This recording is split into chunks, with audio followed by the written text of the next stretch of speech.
আমার অফিসে ইংরেজি নববর্ষ উপলক্ষে কেক কাটা হয়েছে এবং কিছু উপহার দেওয়া হয়েছে। আমাদের জন্য কেক এবং উপহার গ্রহণ করা কি জায়েজ হয়েছে? এর উত্তর হলো যে নববর্ষ উদযাপন এটি বিজাতীয় কালচার। অগ্নিপূজকদের থেকে এই কালচারটি শুরু হলেও এখন সেটিকে ধারণ করছে খ্রিস্টানরা। নানা কুসংস্কারাচ্ছন্ন বিশ্বাস থেকেই মূলত কালচারের শুরু। বছরের প্রথম মুহূর্তকে ভালোভাবে কাটালে সারা বছর ভালো থাকা যাবে, এই শিরপূর্ণ বিশ্বাস এটি মূলত অগ্নিপূজকদেরকে এই নববর্ষ উদযাপনে তাদেরকে অনুপ্রাণিত করত।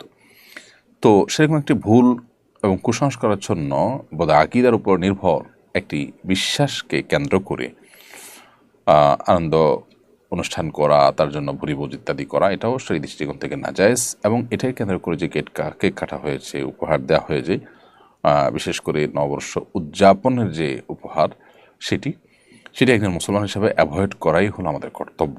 যেহেতু বিজাতীয় কালচারকে আমরা অ্যাভয়েড করতে হবে। নবী সাল্লাল্লাহু আলাইহি ওয়াসাল্লাম বলেছেন, মান তাশাব্বাহা বিকওমিন ফাহুয়া মিনহুম, যে ব্যক্তি কোনো জাতির অন্য ধর্মাবলম্বী মানুষদের সাদৃশ্য গ্রহণ করবে, তাদের কোনো সংস্কৃতি, কৃষ্টি, কালচারের, সে তাদের অন্তর্ভুক্ত হবে। সেই জায়গা থেকে এ ধরনের উপহার উপঢৌকনকে অ্যাভয়েড করতে পারলে ভালো, অ্যাভয়েড করতে পারা উচিত, আমাদের অ্যাভয়েড করা দরকার।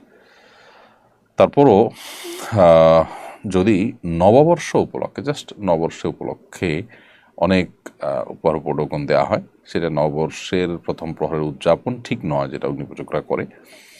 তো সেটা যদি হয়, সেটাকে আসলে বলা যেতে পারে এইটা আপনার ওইভাবে অগ্নিপূজকদের যেরকম প্রথম প্রহরকে উৎসবের মাধ্যমে কাটিয়ে ভালো কিছু পাওয়ার আশা বা প্রত্যাশা, সেই উদ্দেশ্য থেকে বা সেই জায়গা থেকে হয় না, যার কারণে এটা কিছুটা ডিফারেন্ট হতে পারে এবং এটা জায়েজ হতে পারে।